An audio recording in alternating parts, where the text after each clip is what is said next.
దేవుని నామమునకు మహిమ కలుగును గాక. యేసుక్రీస్తు ప్రభువారి పేరట మీకందరికీ ప్రత్యేకమైనటువంటి వందనాలు తెలియజేస్తూ ఉన్నాము. దేవుని స్తుతించుదాం. హల్లెలూయా. దేవుని ఆరాధించుట కొరకు ఈ దినమున మనము ఒక అద్భుతమైనటువంటి అంశాన్ని దేవుని యొక్క వాక్యములో నుండి మనము నేర్చుకోబోతూ ఉన్నాం. అంశం ఏమిటంటే, మన పితరుల దేవుడే మన దేవుడు అనేటువంటి అంశం. మన పితరులకు ప్రత్యక్షమైనటువంటి దేవుడు, మన పితరులతో మాట్లాడినటువంటి దేవుడు, అనాదిగా ఉన్నటువంటి మానవ జాతికి తను తాను ప్రత్యక్షపరుచుకున్న దేవుడు, తాను మాట్లాడినటువంటి దేవుడు, ఆయన ఎంత విశ్వసనీయుడో బయలుపరుచుకున్న దేవుడు, ఆయన ఎంత శక్తివంతుడో కనపరుచుకున్నటువంటి దేవుడు. ఆ దేవుడే ఈరోజు మన దేవుడు అయ్యాడు. అందుకని మనం దేవుణ్ణి స్తుతించాలి అని వర్తమానం మనం ఇప్పుడు వినబోతున్నాం. హల్లెలూయా. ఎవరితో దేవుడు మాట్లాడాడో, అనాదిగా ఉన్న మనుషులకు ఆ దేవుడు ఎలా ప్రత్యక్షపరుచుకున్నాడో, ఎలా నడిపించుకున్నాడో, ఎన్ని గొప్ప కార్యాలు చేశాడో, అటువంటి ఆ గొప్ప దేవుడే ఈరోజు మన దేవుడై ఉండి మనకు ముందుగా పోతున్నందుకు, మనం నడిపిస్తున్నందుకు, మనం ఆ కార్యాలన్నిటిని గుర్తిస్తున్న వారమై, మన పితరుల జీవితాలు ఏ విధంగా తను తాను బయలుపరుచుకున్నాడో, ఎలాంటి కార్యాలు చేశాడో, ఎంత విశ్వాస్యతను కనపరిచాడో, అంత గొప్ప దేవుడు, అంత గొప్ప ఔన్నత్యము గల దేవుడు, నమ్మకమైన దేవుడు, మంచి దేవుడు. అదే దేవుడు ఈరోజు మనకు దేవుడైనందుకు మనం ఆరాధించాలి. హల్లెలూయా. మనం స్తుతించాలి. నిజంగా మనకు ఎంత ఘనపరచాలి, ఎంత దేవుణ్ణి స్తుతించాలి. మనల్ని నడిపించుతున్న దేవుడు ఎవరంటే, అబ్రహాము, ఇస్సాకు, యాకోబులు అన్న మన పితరులను వారికి ప్రత్యక్షపరచుకున్న సేమ్ దేవుడు, వారితో మాట్లాడిన దేవుడు, వారి ముందు అనేక అద్భుత కార్యాలు వారి జీవితంలో, వారి ముందు వారి ద్వారా అనేక అద్భుత కార్యాలు చేసిన అదే దేవుడు ఈరోజు నాకు దేవుడుగా ఉన్నాడు అంటే మనం ఎంత దేవుణ్ణి ఎంతో ఆనందించాలి. మనల్ని నడిపిస్తున్నటువంటి దేవుడు ఏ దేవుడు అసలు మనం నడిపిస్తున్నాడు? మన పితరులు ఆరాధించినటువంటి దేవుడే మనం ఈ రోజు ఆరాధిస్తున్నాం. ఆ దేవుడే మనకు దేవుడుగా ఉన్నాడు, మనల్ని ఆయన పిల్లలుగా చేసుకున్నాడు, మనల్ని ఆయన భక్తులుగా చేసుకున్నాడు. అదే దేవుడు మనల్ని నడిపిస్తున్నాడంటే నిజంగా ఎంత సంతోషించాలి, ఎంత ఆనందించాలి మనం. ఆ దేవుడు ఎవరో మనకు అర్థమైనప్పుడే ఆయనకు తగ్గట్టుగా ఆయన మీద ఎంత నమ్మకం ఉంచాలో అంత నమ్మకం ఉంచుతాం, ఎంత ఆశించాలో కూడా అంత ఆశిస్తాము కూడా మనం. హల్లెలూయా. ఆశించడం అనగా నా దేవుడిది చెయ్యగలడు, ఎందుకంటే ఆయన సమర్థుడు. నీ ప్రార్థన కూడా సామాన్యంగా ఉండదు, నీ ప్రార్థన లెవెల్ కూడా మారిపోతుంది. హల్లెలూయా. ఎందుకు? నేను గ్రహించాను నా దేవుడు ఎవరో. కాబట్టి ఈ రోజు ఈ అద్భుతమైన సందేశాన్ని అర్థం చేసుకుంటే నిజంగా దేవుడు ఎంతగానో మీరు స్తుతిస్తారు. నేను ప్రాక్టికల్ గా నేను ఆలోచించుకున్నాను. ఏ ప్రాక్టికల్ నా జీవితంలో కూడా నేను ఆలోచించుకున్నాను. హల్లెలూయా. ఆ విషయాలు కూడా మీకు వస్తాయి. పితరుల దేవుడే మన దేవుడు, లేదా పితరుల దేవుడే ఈ రోజు నా దేవుడు. పితరులు ఎవరు అనగా అబ్రహాము, ఇస్సాకు, యాకోబుల దేవుడు. అందుకే ప్రభు చూడండి, ఆ బైబిల్ అంతట్లో కూడా ప్రభు ఎక్కువగా ఎవరి దేవుణ్ణి అని చెప్పుకున్నాడని మనం చూస్తే ఎక్కువగా కనపడే మాట ఈ ముగ్గురు వ్యక్తులు కనబడతారు. విశ్వాస లోకానికి తండ్రిగా ఉన్నటువంటి అబ్రహాము ఫస్ట్ ఆ ప్లేస్ లో కనబడతాడు. అబ్రహాము దేవుడను, తర్వాత ఇస్సాకు దేవుడను, యాకోబు దేవుడు చెప్పుకుంటున్న విషయాలు మనం చూస్తే విశ్వాస ప్రపంచము ప్రారంభమై దేవునికి నమ్మకమైన ఒక కుమారుడి స్థానాన్ని జీవించినటువంటి వ్యక్తి, విశ్వాస లోకాన్ని కన్న వ్యక్తి అబ్రహాముగా ఉన్నాడు. కనుక దేవుడు అబ్రహామును హెచ్చించాడు, అబ్రహామును విశ్వాసులకు తండ్రిగా పెట్టాడు. కాబట్టి మనం అబ్రహాం, ఇస్సాకు, యాకోబులను గురించి బైబిల్ అంతట్లో ఎక్కువగా ప్రభు చెప్పడాన్ని మనం చూస్తాం. ఆ ప్రకారంగా చూస్తే ఆదికాండం 4వ అధ్యాయం 26వ వచనం చూస్తే ఆయన షేతు దేవుడుగా కూడా పిలువబడ్డాడు. ఆదికాండం 4వ అధ్యాయం 26వ వచనం చూస్తే అది కనపడుతుంది. అంతేకాదు, అంతకు ముందు కూడా అబ్రహాము కంటే భక్తులు లేరా అంటే ఉన్నారు. ఇదిగో దేవునితో నడిచినటువంటి భక్తుడు హనోకు మనకు కనబడతాడు. హనోకు మనకు కనబడతాడు. అది 5వ అధ్యాయం 21 వచనాలు చూస్తాము. ఆయన హనోకు యొక్క దేవుడు, కుమారులను కుమార్తెలను కని దేవుడితో పాటు 300 సంవత్సరాలు నడిచినటువంటి మహాభక్తుడు కనబడతాడు. ఆ భక్తుడి యొక్క దేవుడు ఎవరంటే ఈ రోజు మనం ఆరాధించుచున్న యెహోవా లేదా యేసు క్రీస్తు ప్రభువే ఆ రోజు హనోకు ఆరాధించిన దేవుడు, హనోకు ప్రార్థించిన దేవుడు అనేది కూడా మనం జ్ఞాపకం చేసుకోవాలి. అదేవిధంగా 6వ అధ్యాయం 9వ వచనం ఆదికాండలో చూస్తే ఆయన ఇంకా ఎవరి దేవుడు అంటే ఆయన నోవాహుతో మాట్లాడినటువంటి దేవుడు. హల్లెలూయా. కాబట్టి ఆయన ఎవరయ్యా అంటే ఆయన నోవాహు యొక్క దేవుడు. ప్రపంచం మొత్తము కూడా జల ప్రళయంలో నశించినప్పుడు ఏ కుటుంబం అయితే కాపాడిందో, ఏ వ్యక్తినైతే ఆధారం చేసుకొని దేవుడు కాపాడాడో ఆ నోవాహు యొక్క దేవుడు అంటే ఈరోజు మనం ఆరాధించుతున్న దేవుడు. హల్లెలూయా. ఎంత గొప్ప విషయం అసలు. నిజంగా ప్రపంచ ప్రళయంలో దేవుడు నోవాహును కాపాడాడు. నోవాహు దేవుడు అనగా మనకి అర్థం కావాల్సిన పాయింట్ ఏంటి? జల ప్రళయంలో నోవాహును దేవుడు కాపాడాడు. 300 సంవత్సరాలు కుటుంబ జీవితము కలిగి కూడా దేవునితో నడుచుకుంటూ వెళ్ళేటట్టుగా చేసినటువంటి ఓ దేవుడు ఉన్నాడు. ఆయన ప్రభువైన యెహోవా అనే విషయాన్ని మనం అర్థం చేసుకోవాలి. అంతేగాని మనము ఆదాము దేవుడు లేదా షేతు దేవుడు లేదా ఆనోకు దేవుడు, నోవాహు దేవుడు అని పేరు పెట్టుకోవడం కాదు. ఏంటి దాని అర్థం? వారితో మాట్లాడిన దేవుడు, వారిని నడిపించిన దేవుడు, వారిని కాపాడిన రక్షించిన దేవుడు, వారి ముందు మహా అద్భుతాలు చేసినటువంటి దేవుడు. అవన్నీ మనకు గుర్తుకు వచ్చినప్పుడు నిజంగా ఆ దేవుని యొక్క వ్యక్తిత్వం ఎంత గొప్పదో, ఆయన శక్తి ఎంత గొప్పదో మనం అర్థం చేసుకోగలుగుతాం అన్న విషయాన్ని ఇక్కడ జ్ఞాపకం చేస్తున్నాం. దేవుని యొక్క పరిశుద్ధ గ్రంథం నుంచి ఒక వచనం చదువుకుందాం, ఒక వాక్య భాగం చదువుకుందాం. ఆదికాండము 31వ అధ్యాయము, ఆదికాండము 31వ అధ్యాయము మనం చూసినట్టయితే 31వ అధ్యాయంలో 42వ వచనము చదువుకుందాం. 42వ వచనం, నా తండ్రి దేవుడు అబ్రహాము దేవుడు, ఇస్సాకు భయపడిన దేవుడు నాకు తోడై ఉండని ఎడల నిశ్చయముగా నీవు నన్ను వట్టి చేతులతోనే పంపివేసి ఉందువు. దేవుడు నా ప్రయాసమును నా చేతుల కష్టమును చూచి పోయిన రాత్రి నిన్ను గద్దించనని లాబానుతో చెప్పాను. ఎవరు ఈ మాటలు మాట్లాడేది? యాకోబు మాట్లాడుతున్నాడు. యాకోబు మాట్లాడుతూ ఏం చెప్తున్నాడు? మనం 1వ వచనం చూస్తున్నాం. నా తండ్రి దేవుడు అనగా అబ్రహాము దేవుడు, ఇస్సాకు భయపడిన దేవుడు అట. చాలా విశేషంగా ఉంది మాట. ఏంటట? ఎవరయ్యా ఈ దేవుడు అంటే ఇస్సాకు భయపడిన దేవుడు. ఎవరయ్యా ఈ దేవుడు అంటే అబ్రహాము దేవుడు. అబ్రహాముకు 100 సంవత్సరాల వయసులో అతనికి సంతానమునిచ్చి అతన్ని ఆశీర్వదించి గొప్ప చేసినటువంటి దేవుడు. అనేక విషయాలు మనకు అబ్రహాము గురించి కనబడతాయి. సరే, ఇక్కడ మనం చూస్తున్న అంశం ఏంటంటే యాకోబు సాక్ష్యం ఇస్తున్నాడు. ఏమని? నేను నమ్మినటువంటి దేవుడు నాకు తోడున్నాడు కనుక నన్ను కాపాడగలిగాడు, కాపాడుకుంటూ వచ్చాడు. లేకపోతే లాబాను నువ్వు వట్టి చేతులతోనే నన్ను పంపించి ఉండేవాడిని. అబ్రహాముకు తోడై ఉన్నటువంటి దేవుడు, అబ్రహామును నడిపించినటువంటి దేవుడు, ఇస్సాకును నడిపించినటువంటి దేవుడు, ఇస్సాకుకు తోడుగా ఉన్న దేవుడు, ఆ దేవుడు ఈ రోజు నాకు తోడై ఉన్నాడని ఈ ఇద్దరి పేర్లను ఉటంకిస్తూ లేదా జ్ఞాపకం చేస్తూ యాకోబు చెబుతున్న మాట ఏంటంటే, మరి ఆ దేవుడు నాకు తోడున్నాడు కాబట్టి ఈరోజు నాకు కీడు రాలేదు, నువ్వు నాకు నష్టం చేయలేదని చెప్పడానికి దేవుని వాక్యంలో మనం చూస్తాం. అదే విధంగా చూస్తే 48వ అధ్యాయం కూడా మనం చూడగలిగితే 48వ అధ్యాయం ఆదికాండము 48వ అధ్యాయము 15వ వచనం మనం చూస్తే కూడా ఇక్కడ కూడా ఒక వాక్యం మనకు కనబడుతుంది. మరియు లేదా అతడు యోసేపును దీవించి, ఎవరు? యాకోబు యోసేపును దీవించి నా పితరులైన అబ్రహాము ఇస్సాకులు ఎవరి ఎదుట నడుచుచుండిరో ఆ దేవుడు నేను పుట్టినది మొదలుకొని నేటి వరకు ఎవడు నన్ను పోషించనో ఆ దేవుడు అన్నాడు. చూడండి, మన టైటిల్ సంబంధించిన వాక్యం ఇక్కడ వచ్చింది. 2 చెప్పాడు ఇక్కడ. ఏం చెప్పాడు? మొదటిదిగా మనం చూసినట్లయితే అన్నాడు నా పితరులైన అబ్రహాము ఇస్సాకులు. ఇక్కడ పితరుల దేవుడు అని మన టైటిల్ లో చెప్పుకున్నాం. ఎవరా పితరులు? ఇదిగో అబ్రహామును జ్ఞాపకం చేస్తున్నాడు.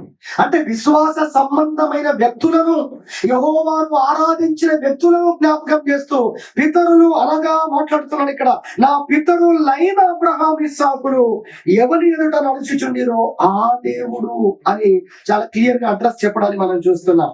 చెప్పి ఏమన్నాడు, నేను పుట్టిన మొదలుకొని కూడా నేటి వరకు నన్ను ఎవరైతే పోషించారో అదిగో ఆ దేవుడు అన్నాడు. అందుకే పితరుల దేవుడే నా దేవుడు అనే మాటను మనం ఇక్కడ టైటిల్ గా పెట్టుకోవడం జరిగింది. అబ్రహాము నడిపించిన దేవుడే ఈ రోజు నన్ను నడిపిస్తున్నాడు. ఇస్సాకుకు తోడున్న దేవుడే ఈ రోజు నాకు తోడై ఉన్నాడు. ఎవడు నన్ను ఇంతవరకు మరి నేటి వరకు నన్ను పోషించాడో అదిగో ఆ దేవుడు అనే మాట చెప్పారు. ఇక మీరు కింద చదివితే సమస్తమైన కీడుల నుండి నన్ను తప్పించిన దేవుడు అని యాకోబు మాట్లాడాలి మనం చూస్తాం. కాబట్టి మనం ఆరాధించుచున్న దేవుడు అంటే ఎవరు అంటే మన పితరుల దేవుడు లేదా అబ్రహాము, ఇస్సాకు, యాకోబుల దేవుడు అన్న విషయాన్ని ఈ వాక్యాల ద్వారా మనం గ్రహించగలుగుతున్నాం. ఇదే మాటలు, ఇలాంటి మాటలనే మోషే కూడా పలకటాన్ని దేవుని వాక్యంలో మనం చూస్తాం. దేవుడు మోషేతో చెప్పిన మా సందర్భం కూడా మనకి ఇక్కడ కనబడుతుంది. నిర్గమకాండం 3వ అధ్యాయము 15వ వచనంలో మనం చూసినట్లయితే మోషేకు దేవుడు బయలుపరుచుకుంటూ ఏమని చెప్పాడు ఒకసారి చూడండి. ఆదికాండం 3వ అధ్యాయం 15వ వచనం. మరియు దేవుడు మోషేతో ఇట్లనెను, మీ పితరుల దేవుడైన యెహోవా అనగా, చూడండి క్లియర్ గా, మీ పితరుల దేవుడు అంటే ఎవరు? మీ పితరుల దేవుడు అనగా అంటే ఏంటంటే అనగా అబ్రహాము దేవుడు, ఇస్సాకు దేవుడు, యాకోబు దేవుడునైన యెహోవా మీ యొద్దకు నన్ను పంపెనని నీవు ఇశ్రాయేలుతో చెప్పవలెను. నిరంతరము నా నామము ఇదే, తరములకు ఇది నా జ్ఞాపకార్థ నామము అని చెప్పాడండి. దేవునికి మహిమ కలుగును గాక. హల్లెలూయా. దేవుడు తనకు తానుగా మోషేకు బయలుపరుచుకున్నప్పుడు కూడా ఆయన చెప్పింది ఏంటి? అబ్రహాము, ఇస్సాకు, ఇప్పుడు మోషేతో మాట్లాడుతున్నాడు కాబట్టి యాకోబు కూడా వచ్చాడు దీంట్లో. అబ్రహాము, ఇస్సాకు, యాకోబుల దేవుడు నాకు ప్రత్యక్షమయ్యాడని ఇశ్రాయేలుతో చెప్పు. వాళ్ళు అడుగుతారు, ప్రభువా నన్ను ఎవరయ్యా నీకు ప్రత్యక్షమైంది అని అడిగితే నేను ఏం చెప్పాలి అన్నప్పుడు దేవుడు ఈ మాట చెప్పాడు. అబ్రహాము, ఇస్సాకు, యాకోబులతో మాట్లాడిన దేవుడు నాతో మాట్లాడాడని చెప్పుకో అన్నాడు దేవుడు. కనుక మనం ఆరాధించుచున్నటువంటి దేవుడు అబ్రహాము యొక్క దేవుడు, ఇస్సాకు యొక్క దేవుడు, యాకోబు యొక్క దేవుడు అని మనం జ్ఞాపకం చేసుకోవాలి. అంతేకాదు ఆయన వాక్యముందు రాయబడ్డ అనేకమైన విషయాలు ఇంకా మనం చూసుకుంటూ వెళ్తే అనేకుల దేవుడుగా ఆయన వారి జీవితాల్లో కార్యాలు చేసి ఆయన తాను బయలుపరుచుకున్నది దేవుని యొక్క వాక్యంలో చూస్తాం. మొట్టమొదటిగా మనం చూస్తే ఆయన అబ్రహాముకు తోడైనటువంటి దేవుడు. హల్లెలూయా. 3 విషయాలు ఉన్నాయి కదా, అబ్రహాం, ఇస్సాకు, యాకోబు. కొన్ని వాక్యాలు దీని కొరకు చూడొచ్చు. మనం జ్ఞాపకం చేసుకున్నట్లయితే ఆదికాండం 12వ అధ్యాయము 1వ వచనం చూస్తే అక్కడ మీకు అర్థమయ్యేది ఏంటంటే ఆయన అబ్రాహాముతో మాట్లాడిన దేవుడు. ఎవరి దేవుడు? అబ్రహాముతో మాట్లాడినటువంటి దేవుడు. అంతేకాదు ఈ అబ్రహాముతో మాట్లాడి అబ్రహామును నడిపిస్తూ ఉంటుండగా అబ్రహాము మరి ఒక ఊర్లో ప్రయాణం చేస్తూ దేవుడు తాను చూపించే ప్రదేశానికి వెళుతున్నప్పుడు, ఆయా ఊర్లు, రాజ్యాలు దాటుతున్నప్పుడు ఒక రోజున ఒక రాజు తన భార్యను వివాహం చేసుకోవాలని చెరపట్టినటువంటి దినాన మనము చూస్తే భార్యని తెలవక చెల్లె అనుకుని ఆ విధముగా మరి ఆ వివాహం చేసుకుంటారు పరిస్థితులు కనబడతాయి. అలాంటి పరిస్థితులలో ఆ రాజ్యం మొత్తం అల్లకల్లోలం చేశాడండి దేవుడు. ఆయన అంటే అబ్రహాం దేవుడు అంటే మీకు అర్థం కాదు. అబ్రహాం దేవుడు అంటే అసలు అబ్రహాం జీవితంలో ఏం చేశాడో అది మనకు గుర్తు రావాలి. అప్పుడు అబ్రహాం దేవుడు అంటే ఏంటో మనకు అర్థమవుతుంది. హల్లెలూయా. అబ్రహాముకు ఒక కీడు తలపెట్టాలని లేదా కీడు జరిగే పరిస్థితుల మధ్యలో ఈ అబ్రహాము దేవుడు ఏం చేశాడంటే ఆ రాజ్యంలో అల్లకల్లోలం చేసేసాడు. అదండి అబ్రహాం దేవుడు అంటే. హల్లెలూయా. ఎంత దేవుని స్తుతించాలి. ఆయన పిల్లలకు కీడు జరగబోతే, ఆయన పిల్లలకు హాని జరగబోతే, ఆయన పిల్లలకు ఒక నష్టము జరగబోతున్నప్పుడు ఆయన ఊరుకునే దేవుడు కాదు. అబ్రహాం జీవితంలో మనం చూస్తాము గొప్ప ఉపద్రవం ఆ రాజ్యం మీదకి వచ్చింది. ఆ రాజు అన్ని రీసెర్చ్లు చేశాడు. ఎన్నడూ లేని ఆ రాజ్యంలో అల్లకల్లోలం అయిపోతుంది.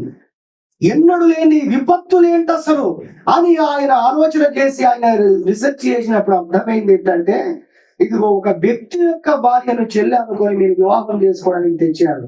అర్జెంటుగా అర్జెంట్ గా అబ్రహాం అనే వ్యక్తి యొక్క భార్యను మీరు పంపించకపోతే దేశం నాశనం అయిపోతుందని చెప్పినప్పుడు అబ్రహాముని పిలిచి, ఏమయ్యా నువ్వు చేసిన పని ఏంటి అసలు?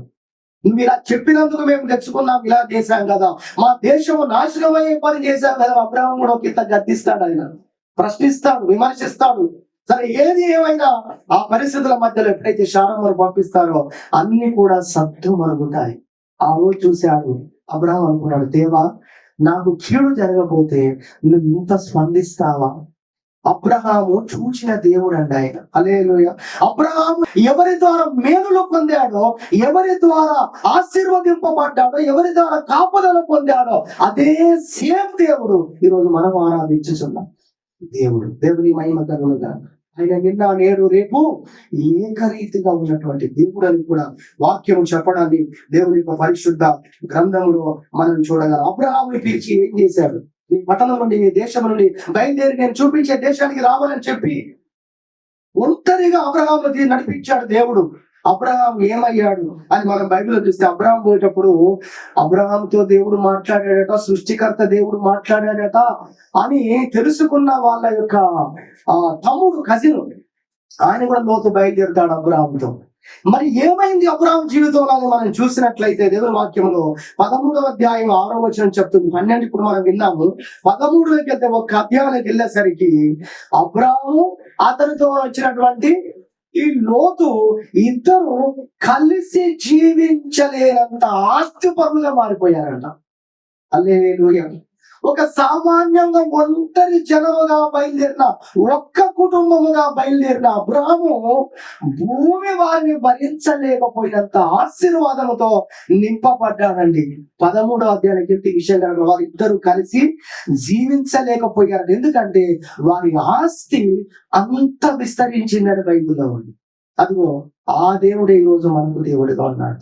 అబ్రహామును ఆశీర్వదించినటువంటి దేవుడు, అతనికి కాపుదలనిచ్చిన దేవుడు, భద్రతనిచ్చినటువంటి దేవుడు. సరే, అబ్రహాము పని వాళ్లకు, లోతు పని వాళ్లకు మధ్యలో వివాదము రావడం, ఆ పరిస్థితుల్లో లోతు విడిపోవడానికి కోరుకోవడం మనం చూస్తాం. దూరం అయిపోయారు. అబ్రహాం మాత్రం దేవుడు చెప్పినట్టుగా ముందుకు వెళ్ళిపోతున్నాడు. ఈ పరిస్థితుల మధ్యలో ఒక రోజు వార్త వచ్చింది, మీ తమ్ముడు ఉన్నాడు కదా లోతు, ఆ సొదొమ గొమొర్రా పట్టణాన్ని వేరే రాజులు, 4 రాజులు వచ్చి ఆ రాజ్యం మీద దాడి చేసి మొత్తం అందరిని పట్టుకొని పోయారు బానిసలుగా. అందులో మీ తమ్ముడు లోతు కూడా పట్టుకొని పోబడ్డాడు, చెరపట్టబడ్డాడు. భార్యలు, పిల్లలు, దాసీలు అందరూ కూడా చెరపట్టబడ్డారు, కిడ్నాప్ అయిపోయారని తెలిసింది అబ్రహాముడు. అబ్రహాం ఏం చేశాడు? దేవుని సన్నిధిలో ప్రార్థన చేసి తన ఇంట పుట్టి అలవరసబడిన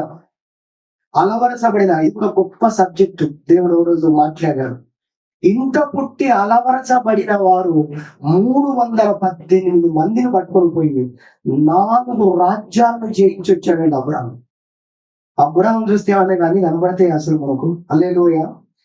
4 రాజ్యములపై అబ్రహాముకు జయమిచ్చిన దేవుడు అండి అబ్రహాము ఆరాధించుచున్న దేవుడు. హల్లెలూయా.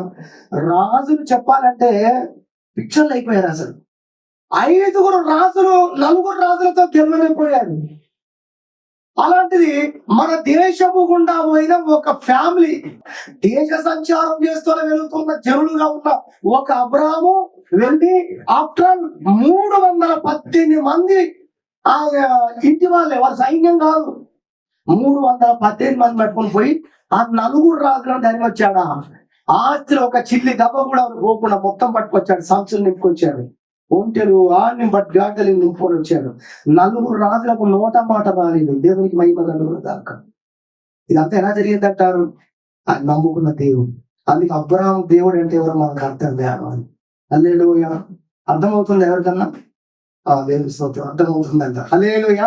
మనం నమ్మిన దేవుడు అబ్రహాము యొక్క దేవుడు, మన పితరులను నడిపించిన దేవుడు, మన పితరులను కాపాడిన దేవుడు, మన పితరులకు కృప ఇచ్చినటువంటి దేవుడు అబ్రహాము దేవుడు అనే విషయాన్ని మనం అర్థం చేసుకోవాలని ప్రభు పేరట ఈ సమయంలో జ్ఞాపకం చేస్తున్నాం. అంతేకాదు, ఆయన అలా జయించి వచ్చినటువంటి రోజున మనం చూసినట్టే 15వ అధ్యాయంలో మెల్కీసెదెకు నేరుగా వచ్చి దేవుడే మెల్కీసెదెకుగా వచ్చి చెప్పాలంటే ఇంకా అదొక ప్రత్యేకమైనటువంటి పాత్ర. బైబిల్లో దాని గురించి ఎప్పుడైనా ప్రభు మనకు అవకాశం ఇస్తే మనము వినాల్సి ఉందని. అయితే ఆ మెల్కీసెదెకు నేరుగా వచ్చి, విచిత్రమైన పాయింట్ అండి ఇది, అబ్రహాముకు రొట్టె ద్రాక్ష రసం ఇచ్చాడు. అసలు అప్పుడు ఎక్కడిది బాధ అసలు? హల్లెలూయా, అలర్ట్ అయ్యారు ఒకరిద్దరు, నిజమే కదా అని కదా. అప్పుడు ఎక్కడిది అసలు? రొట్టె ద్రాక్షరసం ఇచ్చాడు మెల్కీసెదెకు వచ్చి. ఆయన తల్లిదండ్రులు ఎవరో తెలియదు, ఊరు తెలియదు, పేరు తెలియదు, ఎక్కడి నుంచి వచ్చాడు ఎవరు తెలియదు. ఎక్కడి నుంచి వచ్చి ఉంటాడు? ఆకాశం నుంచి వచ్చి ఉంటాడు. హల్లెలూయా. అబ్రహామును ఎదుర్కొన్నాడు, అబ్రహాము రొట్టెను ద్రాక్షరసం ఇచ్చాడు. అబ్రహాము ఆ రోజున దశంభాగం ఇచ్చాడు, 10వ వంతు ఇచ్చాడు. వల్ల అక్కడ స్టార్ట్ అయింది, దశంభాగం అక్కడ స్టార్ట్ అయింది. చెప్పాలంటే దాని పునాదులు అక్కడ ఉన్నాయి. ఇవన్నీ మనం వాక్యం చదివితే తక్షణంగా చదివితే అర్థమవుతుంది. అర్థం చేసుకోండి సహోదరి, దేవుని నుండి నేరుగా ద్రాక్షారసమును రొట్టెను, పరిశుద్ధమైన ద్రాక్షారసమున పరిశుద్ధమైన పాత్రను పాలు పొందిన వ్యక్తిగా అబ్రహాం ఉన్నాడు. అటువంటి కృప అబ్రహాం దేవుడు ఆయనకు అనుగ్రహించాడు. హల్లెలూయా. నేను ఒక సాక్ష్యం చూశాను, చదివాను. ఒక వ్యక్తి అనారోగ్యంతో ఉండి బెడ్లో పడుకున్నాడు. ఆ రోజు ఆదివారం ఉంటాం. ఆదివారం అంటే ఆ రోజు ఆ చర్చిలో బల్ల ఉంటుంది. కన్నీళ్ళు పెట్టుకొని ఏడుస్తున్నాడు, ప్రభు ఇదిగో నేను చర్చి వెళ్ళలేకపోయాను, నాకు నేను తీసుకోలేకపోయాను ప్రభు, ఎప్పుడు నేను ఆదివారం నేను మిస్ చేయలే కదా, అయ్యో ప్రభు అని ఏడుస్తున్నాడు. అలా ఏడుస్తూ నిద్ర జారుకున్నాడు.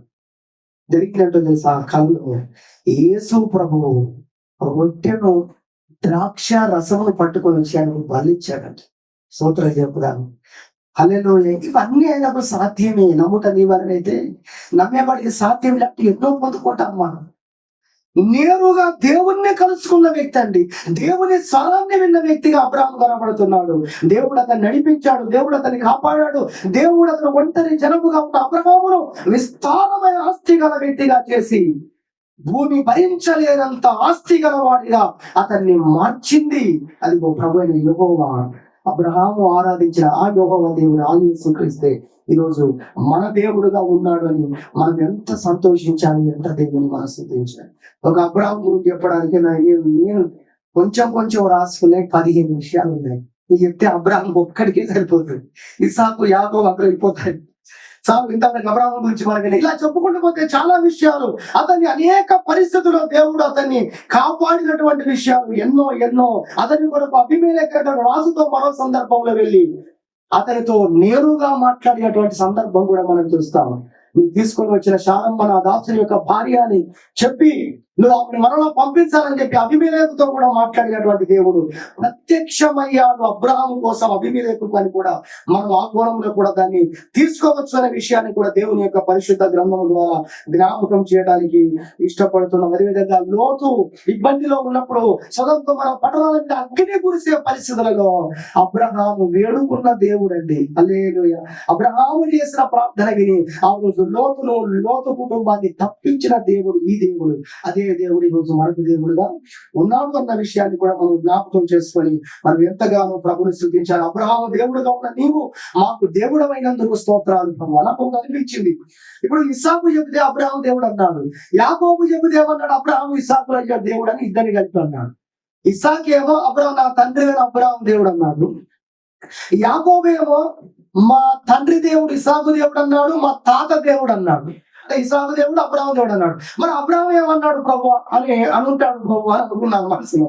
అప్పుడు దేవుడు ఒక వాక్యం చూపించాడు. ఆదికాండం 24వ అధ్యాయం 4వ వచనంలో ఏమన్నాడో తెలుసా, ఆకాశము యొక్క దేవుడును భూమి యొక్క దేవుడు అని పేరు పెట్టాడండి ఆయన. వాళ్ళ కుమారునికి ఇస్సాకుకు ఆ వివాహ సంబంధం కొరకు పంపించేటప్పుడు అన్నాడు, ఆకాశాన్ని సృష్టించినటువంటి ఆ దేవుడు ఈ భూమికి ఎవరైతే దేవుడుగా ఉన్నాడో ఆ దేవుడు నాతో మాట్లాడాడు కదా, ఆ దేవుడు నా కుమారుడికి ఒక అమ్మాయిని సిద్ధపరుస్తాడు, నువ్వు వెళ్ళు అని ధైర్యంతో చెప్పిన రోజున ఆయన వాడిన పాదాలు ఇవి. దేవునికి మహిమ కలుగును గాక. హల్లెలూయా. ఇప్పుడు ఒక అడ్రస్ మనకు పెట్టాడు అబ్రహాము, ఒక స్థిరమైన స్తంభముగా అబ్రహామును పెట్టాడు, ఒక విశ్వాస లోకానికి ఒక తండ్రిగా పెట్టాడు కనుక ఈ రోజు మనము దేవుడు చెప్పిన మాటలు బట్టి ఆయన బయలుపరుచుకున్నప్పుడు మోషేతో చెప్పినప్పుడు నేను అబ్రహాము దేవుణ్ణి అన్నాడు, అక్కడి నుండి ప్రారంభించాడు. కాబట్టి విశ్వాస లోకానికి తండ్రిగా ఉన్నటువంటి అబ్రహాము దగ్గర నుండి మనం ఆలోచన చేస్తున్నాం అనే విషయాన్ని కూడా ప్రభు పేరట ఈ సమయంలో జ్ఞాపకం చేస్తున్నాం. అదే ప్రకారంగా మనం చూస్తే ఆ తర్వాత మనం గమనించినట్లయితే ఆయన ఇస్సాకు యొక్క దేవుడుగా ఉన్నట్లుగా దేవుని యొక్క వాక్యంలో చూస్తాం. ఆదికాండము 31వ అధ్యాయము 4వ వచనంలో మనం చూడవచ్చు. 42వ వచనంలో మనం చూసినట్లయితే అక్కడ ఇందాక మనం చదువుకున్నాము, ఇస్సాకు భయపడినటువంటి దేవుడు అనేటువంటి మాట దేవుని పరిశుద్ధ గ్రంథములో మనకు కనబడుతుంది. ఏ దేవునికైతే ఇస్సాకు భయపడ్డాడో, ఏ దేవునికైతే ఆయన ప్రార్థన చేశాడో, ఆయన లోబడ్డాడో, ఆరాధించాడో, అదిగో ఆ దేవుడు అనేటువంటి మాట ఆ దేవుని యొక్క వాక్యంలో అక్కడ మనం చూడగలము. నిర్గమకాండము 3వ అధ్యాయము 16వ వచనంలో చూసినట్లయితే, నువ్వు వెళ్ళి ఇశ్రాయేలు పెద్దలను పోగు చేసి మీ పితరుల దేవుడైన యెహోవా అనగా అబ్రహాము, ఇస్సాకు, యాకోబుల దేవుడు నాకు ప్రత్యక్షమై ఇట్లా అన్నాడు అని నువ్వు చెప్పు ఇశ్రాయేలుతో అని చెప్పిన సందర్భం, మోషేతో మాట్లాడిన సందర్భంలో ఇస్సాకు దేవుడను అని దేవుడు అక్కడ బయలుపరుచుకున్న వాక్యాన్ని మీకు జ్ఞాపకం చేయడానికి ఇష్టపడుతున్నాం. కాబట్టి రెండవదిగా మనం చూస్తున్నాము, రెండవ భక్తుని జీవితంలో మరి ఆయన ఇస్సాకు దేవుడుగా తను తాను బయలుపరుచుకున్నాడు అనేది మనం చూస్తాం. అబ్రాహాము దేవుడు చెప్పాడు, నీ కుమారుని బలి ఇవ్వమని. ఆ కుమారుని తీసుకొని వెళ్ళాడు. వెళ్ళినప్పుడు ఆ రోజున అడిగాడు, నాన్న కర్రలు ఉన్నాయి, నాన్న నిప్పు ఉంది, మరి గొర్రె పిల్ల ఏది అని అడిగాడు. ఇస్సాకు అనుభవం. అప్పుడు అబ్రహాం చెప్తున్నాడు, తండ్రి చెప్తున్నాడు ఏమని, యెహోవా ఈరే అన్నాడు. అంటే నా కుమారుడు దేవుడే చూచుకోను. నిజంగా ఆ ఇస్సాకు చిన్న బిడ్డగా ఉన్నాడు. ఆ రోజున దేవుడు చూసుకుంటాడని మా డాడీ చెప్పాడు, మా నాన్న చెప్పాడని నమ్మాడంటే తన అనుభవములు అది చూశాడు కూడా. హల్లెలూయా. ఇస్సాకు ఏమని తెలుసుకున్నాడంటే, నా తండ్రి ఎంత కాన్ఫిడెంట్ గా చెప్పాడు ఏమని, దేవుడు చూసుకుంటాడు బిడ్డ అని. నా పితరుల దేవుడు. ఇప్పుడు ఇస్సాకు దేవునికి ప్రార్థన చేసేటప్పుడు కానీ, ఇస్సాకు దేవునికి మొరపెట్టేటప్పుడు కానీ, నమ్మకం ఉంచేటప్పుడు కానీ ఆయన లోపల ఏముంటుంది తెలుసా, నా తండ్రి మొక్కినటువంటి దేవుడు, నా తండ్రిని నడిపించిన దేవుడు, నా తండ్రి చేసిన ప్రార్థనలు విన్న దేవుడు, నా తండ్రి ఆయన యందు విశ్వాసం ఉంచి ఎన్నడూ సిగ్గుపడలేదు. హల్లెలూయా. అది ఇస్సాకు తన అనుభవంలో చూశాడు. అదే దేవుని తన దేవుడుగా ఈరోజు ఆయన పెట్టుకొని నడుస్తున్నాడు అని చెప్పొచ్చు ఆ దినాల్లో. హల్లెలూయా. అర్థమైందా? అప్పుడు పితరుల దేవుడు అనగా ఇస్సాకు దగ్గరికి వచ్చి మనం ఆలోచన చేస్తే, పితరుల దేవుడు అనగా ఇప్పుడు ఇతనికి పితరుడు ఎవరు అంటే అబ్రహాము యొక్క దేవుడు ఎవరో ఇస్సాకు చూశాడు అని నేను మీకు జ్ఞాపకం చేస్తాను.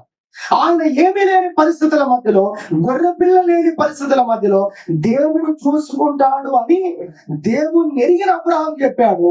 ఇస్సాకుకి ఇంకా అనుభవంలోకి రాలేదు, కానీ ఆ రోజు అనుభవంలోకి వచ్చింది. దేవునికి మహిమ కలుగును గాక. హల్లెలూయా.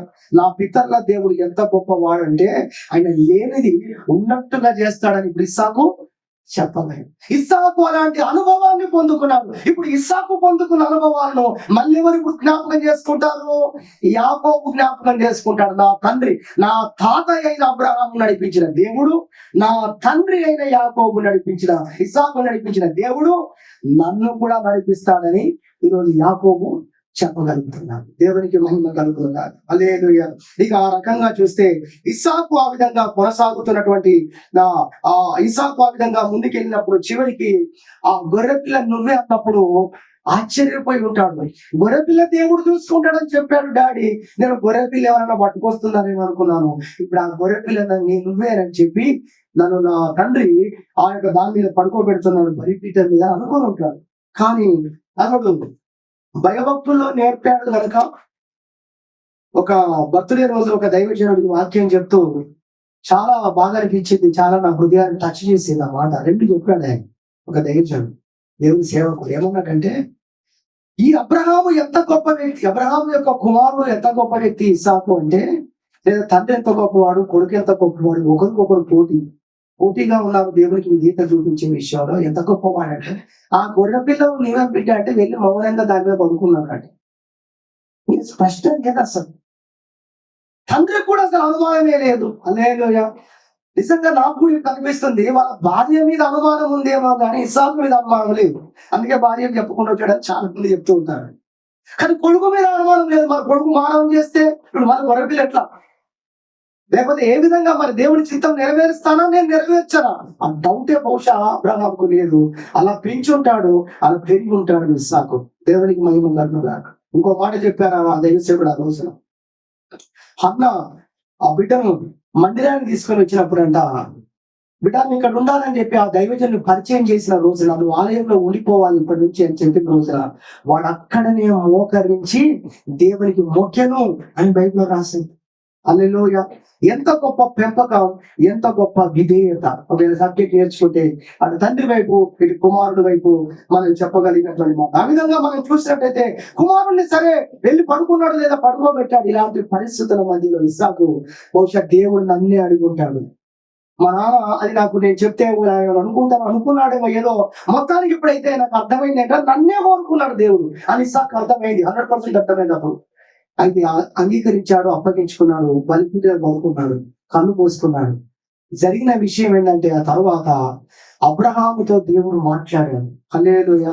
మరేమో అది ఇస్సాకు విన్నాడో లేదో నాకు ఇంకా తెలియదు, కానీ అబ్రహాము స్పష్టంగా విన్నాడు. విన్న తర్వాత ఇప్పుడు కుమారుని లేపాడు. కుమారుని బలిపీఠం మీద లేపినప్పుడు చెప్పుకుంటాడు, నీకు ఇష్టమైనదైన ఒక పాట విశాఖపట్నంలో దైవజనులు వాళ్ళు రిలీజ్ చేశారు. ఇది ఆ సీన్ చూపిస్తాడు అక్కడ. నీకు ఇష్టమైంది కావాలి దేవునికి, బలి అర్పణ కోరలేడు దేవుడు అనే పాటలో చూపిస్తాడు. ఆ బిడ్డ మీద పడి కన్నీరు పెట్టుకొని ఎంతగానో ఒకరినొకరు కన్నీరు విడుస్తారు, ఆనంద బాష్పాలు రాలుస్తారు. ఆ టైంలో వారిద్దరు చూస్తున్నప్పుడు ఆ కొండ మీదంట ఆ ముళ్ళ పొదల్లో కొమ్ములు చిక్కుకొని ఉన్న ఒక గొర్రె పిల్ల అక్కడ కనబడుతుంది. తండ్రి కొడుకుని. హల్లెలూయా. యెహోవా చూసుకున్నాడని మా డాడీ విశ్వాసంతో చెప్పాడు. అంటే నిజంగానే దేవుడు అడిగాడు కానీ నన్ను బలి ఇస్తాడా మా నాన్న, లేదా నా దేవుడు నన్ను నిజంగా బలెడుతాడా, అది ఒక పరీక్ష ఉంటది కావచ్చు. ఇవన్నీ ఇందుకే జరిగాయని ఇస్సాకు తన అనుభవంలో ఆ రోజు నేర్చుకొని, నా తండ్రి ఆరాధిస్తున్న దేవుడు సామాన్యమైన వాడు కాదు, ఈ గుట్ట మీద ఒక గొర్రె పిల్లను ఆల్రెడీ పెట్టిన దేవుడు అని తెలుసుకున్నాడండి. దేవుడికి ఒకే మజా. మీకు అర్థమవుతుందా? హల్లెలూయా. హల్లెలూయా. ఈ కొండ మీద నన్ను తప్పించడానికి ఒక గొర్రె పిల్లను ఏర్పాటు చేయగల సమర్థుడు ఎవరైనా నా తండ్రి ఆరాధిస్తున్న దేవుడు అని ఇస్సాకు తెలుసుకున్నాడు. ఇప్పుడు మనం అందరం ఏం తెలుసుకోవాలి? మన పితరులైన అబ్రహాము, ఇస్సాకు, యాకోబు, సమయం అయిపోయిన ముగించాలి. ఇంకా యోసేపు చెప్తారా? ఇంకా మీకు తెలిసిన పేర్లని. తర్వాత మోషే. ఎవరు దేవుడు? మన దేవుడు మోషేను నడిపించిన దేవుడు. హల్లెలూయా. ఇందాక వాడుకున్నాం, యేస్కేలుకు తోడయ్యుండి ఎముకలతో మాట్లాడించి గొప్ప సైన్యముగా నిలిపితివి. అలాంటి అభిషేకం మాకు అనుగ్రహించవా. నువ్వు యేస్కేలును ఎండిన ఎముకల లోయలో నిలబెట్టి ఆయన మాట, నీ మాటను యేస్కేలుకి ఇచ్చి మహా సైన్యంగా లేపిన దేవుడవయ్యా నీవని దేవుని మనం ఆరాధించాలి. మన హృదయంలో దేవుడిని బట్టి మనం సంతోషించాలి. అంతేకాదు ఆయన ఎవరు దేవుడు అంటే ఆయన ఏలియా దేవుడు. మీకు తెలుసా, ఏలియా ఆకాశం నుంచి అగ్ని దిగి రావాలన్నప్పుడు ఆయన చేసిన ప్రార్థనలో ఇవన్నీ లిస్టు పెట్టాడు. ఆయన అబ్రహాము దేవుడా, ఇస్సాకు యాకోబుల దేవుడా, పితరుల జ్ఞాపకం చేసుకున్నాడు. ఆయన మా పితరులు నిన్ను ఆరాధించారు, వారు నీ యందు నమ్మకం ఉంచారు, వారు నీ యందు విశ్వాసం ఉంచారు, నువ్వు చెప్పినట్టుగా నడిచి వారి లైఫ్ లో వారు ఎక్కడ నష్టపోలేదు. కానీ ప్రపంచం వారిని గుర్తించే విధానంలో లెవెల్లో నువ్వు పెట్టావు ప్రభు అన్నట్టుగా వారు ఆనందించి సంతోషించారు. హల్లెలూయా. దాని అర్థం అదే. ఇతరుల దేవుడు అంటే అర్థం ఏంటి? వాళ్ళ జీవితాల్లో రిజల్ట్స్ ఉన్నాయి, ప్రపంచం ముందు వాళ్ళ రిజల్ట్స్ ఉన్నాయి. అదిగో ఆ వ్యక్తిని దీవించిన దేవుడు, ఇదిగో ఈ వ్యక్తిని ఒక సంస్కారం గల వ్యక్తిగా మార్చిన దేవుడు, ఇదిగో ఆ వ్యక్తిని శత్రువుల నుండి విడిపించిన దేవుడు. ఇలా మేఘము వలె, కొత్త నిబంధనలు అంటాడు, మేఘము వలె అనేకులు మనల్ని ఆవరించి ఉన్నారు, దేవుడు పెట్టి ఉన్నారు. వాళ్ళందరినీ నడిపించిన దేవుడే ఈరోజు మనకు దేవుడుగా ఉన్నాడన్న సత్యాన్ని మనం అర్థం చేసుకొని ప్రభువును మనం స్తుతించాలి. ఎలీషా కూడా ప్రార్థన చేస్తాడు. పోయేటప్పుడు ఏమో ఇద్దరు పోయారు. వాళ్ళ పాస్టర్ ఉన్నాడు, గురువు ఉన్నాడు, ఫుల్ హ్యాపీ వెళ్ళాడు, ఏం లేదు కదా. ఆయన ఆ దుప్పటి తీసుకొని కొడితే అసలు మొత్తం యోర్దాను నది చీలిపోయింది. అసలు యోర్దాను నది చీలిపోయింది ఏలియా ముందు ఆ రోజున. ఇప్పుడు రిటర్న్ లో ఏలియా లేని పరిస్థితి, ఒక్కడే వస్తున్నాడు. పాస్టర్ లేడు, గురువు లేడు, ప్రవక్త లేడు. నేనెలా దాటను? పోయేటప్పుడు అది దారి ఇచ్చింది కదా, వచ్చినప్పుడు మళ్ళీ మూసుకుందండి. మళ్ళీ అలానే ఉండలేదు అది యోర్దాను నది. ఇది కూడా ఒక పాయింట్. అది మళ్ళీ ఎప్పటిలా మారుతుంది. వాళ్ళు నడిచి దాటిపోయిన తర్వాత వాళ్ళు దాటాక అది మామూలు అయిపోయింది. ఇప్పుడు ఎలా వెళ్ళాలి? ఇప్పుడు ఆయనకు ఒక అనుభవం ఉంది. ఏంటని? నా గురువు అయినటువంటి, నా యజమాని అయినటువంటి ఏలియా నీకు ప్రార్థన చేస్తే నువ్వు ఈ యోర్దాను నదిని చీల్చేశావు కదా, ఆయన నిలబడ్డప్పుడు చేశాడు కదా, అని ఏమక్కడ తెలుసా, ఏలియా దేవుడు ఎక్కడున్నాడు అని ఆ దుప్పటితో మొక్కదా కొట్టుడు కొడితే యువర్ధాన్ని అది తీరిపోయిందండి. ఏమన్నాడు అవ్వదు ఎలీషా, ఏలియా దేవుడు అని పిలిచాడు. హల్లెలూయా. ఎంత మంది భక్తులు ఉన్నారండి అసలు. ఈ ప్రతి సిచ్యువేషన్ లో మీకు ఏదేదో ఉందో అది భక్తులన్నీ అనుభవించారు. వాళ్ళను నడిపించిన దేవుడా, వాళ్ళను విడిపించిన దేవుడా, వాళ్ళ జీవితాల్లో కార్యాలు చేసిన ఆ దేవుడే కదా ఈరోజు నాకు దేవుడంగా ఉన్నాను. అని ఎంత విశ్వాసంతో ప్రార్థన చేయాలి, ఎంతగానో దేవుణ్ణి స్తుతించాలి, ఎంతగానో కనపరచాలి. సమయం అయిపోయిన ముగిస్తున్నాను. ఒకటి మాట చెప్తాను, అదేంటంటే ఆయన శత్రుఘ్న మేషక అబేద్నెగో దేవుడు. ఎవరన్నా తెలిసే ఈ మాట? నెబుకద్నెజరు అన్నాడు, వీరి దేవుడు పూజార్హుడు, వీరి దేవుడు అసలు వీరి దేవుడు కాక ప్రపంచంలో దేవుడే లేడని చెప్పాడు. ఆ రోజు ఒక రాజ శాసనం పుట్టిందండి. రాజులను దర్శించాడండి ఆయన. రాజులకు కనపరుచుకున్న దేవుడు అండి ఆయన. రాజుల చేత జీవోలు పాస్ చేయించాడండి. ఈ క్రైస్తవులను ముట్టొద్దు అనే జీవోలు పాస్ అయ్యాడు. ఇప్పటి భాషలో చెప్పాలంటే అట్టి దేవుడు అండి శత్రుఘ్న మేషక అబేద్నెగో దేవుడు. అగ్ని గుండములో వారిని కాలకుండా కాపాడిన దేవుడు. వారి తల వెంట్రుకలకు కూడా హాని కలగకుండా వారిని అగ్నిలో నిలబెట్టిన సమర్థుడండి.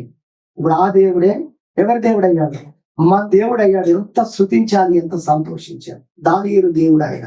ఎవరైనా సింహాల గుహలో ఒక రాత్రంతా దానియేలు ఉన్న ఆకలితో అలమటిస్తున్న సింహాల మధ్యలో ఉన్నా కూడా ఒక్క సింహం కూడా ఆయన టచ్ చేయకుండా దానియేలు కాపాడుకున్న దేవుడు మనం ఆరాధించుతున్న దేవుడు. అదే దేవుడు మనం ఈరోజు కలిగి ఉన్నాం కనుక మనం ఎంత దేవుని స్తుతించాలి, ఎంత దేవుని కనపరచాలి. బైబిల్లో ఇలా అన్ని చూస్తూ ఉంటే కొన్ని విచిత్రమైనటువంటి పదాలు లేదా విచిత్రమైన ఇలాంటి చిరునామాలలో ఒక చిరునామా ఏంటంటే, మనం చూసినట్లయితే మరి నా తండ్రి అయినటువంటి దేవుడు అనే పదం వాడతాడు మోషే ఒక రోజున. ఎవరట అసలు మోషే తల్లిదండ్రులు తెలుసా మీకు? మీరు సంఖ్యాకాండం వెళ్తే 26వ అధ్యాయం 59వ వచనంకి వెళ్తే మోషే తల్లిదండ్రులు ఎవరో మీకు కనబడుతుంది. మీరు ఆ తర్వాత మీరు చూడాలి. హల్లెలూయా. సంఖ్యాకాండం 26వ అధ్యాయము 59వ వచనంలోకి మీరు వెళ్ళినట్లయితే మోషే తల్లిదండ్రులు కనబడతారు. మోషే అంటాడు, నా తండ్రి దేవుడు అనే పదం వాడాడండి మోషే. ఎందుకో తెలుసా? వాళ్ళ తండ్రి మోషే తండ్రి దేవుని మీద విశ్వాసం ఉంచిన ఒక విశ్వాస వీరుడండి ఆయన. కుమారులను మగపిల్లలు చంపివేస్తున్న దినాలలో విశ్వాసమును బట్టి ఇంట్లో దాచిపెట్టారట వాళ్ళు. రాహాబు స్త్రీ కూడా గుర్తొస్తుంది నాకు. విశ్వాసముతో ఆ ఇద్దరు వేగు వాళ్ళని ఇంట్లో దాచిపెట్టిందండి. అవునా కాదు? దాచిపెట్టింది ఆమె. ఎట్లా? విశ్వాసం. అందుకే రాహాబు పేరు ఉంది బైబిల్లో. అందుకే మోషే తల్లిదండ్రుల పేర్లు హెబ్రీ పత్రిక విశ్వాస వీరుల పట్టికలో మోషే తల్లిదండ్రుల పేర్లు లెక్క. ఎలా? ఇదే విశ్వాసమును బట్టి వారు ఏం చేశారు? మోషే తల్లిదండ్రులు ఆ మోషను ఇంట్లో దాచిపెట్టారట. 3 మాసాలు వారు దాచిపెట్టారు. విశ్వాసంతోనే జామ పెట్టెలో కూడా పెట్టి చెరువు దగ్గర మళ్ళీ పెట్టారు. మోషే అంటున్నాడు, నా తండ్రి దేవుడు అని ఆఖరికి మోషే కూడా చెప్పాడు. అంటే నా తండ్రి నా దేవుని యందు విశ్వాసం నుంచి ఆయన ఓడిపోలేదు. నేను ముగిస్తున్నాను. ఆఖరి మాట జాగ్రత్తగా వినండి. నా తండ్రి దేవుని యందు నమ్మకం ఉంచి ఆయన ఓడిపోలేదు. భక్తులందరినీ జ్ఞాపకం చేసుకోండి. మా తండ్రితో నా పితరులతో మాట్లాడిన దేవుడు, మా పితరులకు ప్రత్యక్షపరుచుకున్న దేవుడు, మా పితరులను నడిపించిన దేవుడు, మా పితరులకు తన విశ్వాస్యతను కనపరుచుకున్న దేవుడు, మా పితరుల ప్రార్థనలు విన్న దేవుడు, మా పితరులకు తన శక్తి కార్యాలను చూపించిన దేవుడు, మా పితరులు ఆరాధించిన దేవుడు అనగా స్తుతించిన దేవుడు, మా పితరులకు తోడుగా ఉన్న దేవుడు. ఎన్నైనా రాసుకోవచ్చు, ఎందుకంటే అన్ని చేశాడు దేవుడు. నేను రాసుకున్నాను, ఇవన్నీ చదివేశాడు మీకు అంతే. అటువంటి దేవుడు ఈ రోజు ఏమయ్యాడు? నా దేవుడు అయ్యాడు. హల్లెలూయా, హల్లెలూయా. ఒకవేళ మన పిల్లలకు ధైర్యం చెప్తే ఒక్క మాట చివరిగా దయచేసి ఒక్క మాట వినండి. మీరు ఒకవేళ మన పిల్లలను కూర్చోబెట్టి చెప్పగలిగితే, నీ తండ్రి నీ దేవుడిని నమ్మి ఈ రోజు వరకు ఎక్కడ ఓడిపోలేదు, నష్టపోలేదు. హల్లెలూయా. మన బిడ్డలకు మనం ఏమని చెప్తామో తెలుసా? నీ తండ్రి నమ్మిన దేవుని నువ్వు నమ్మమ్మా. కుమారుడా, నీవు నమ్ము.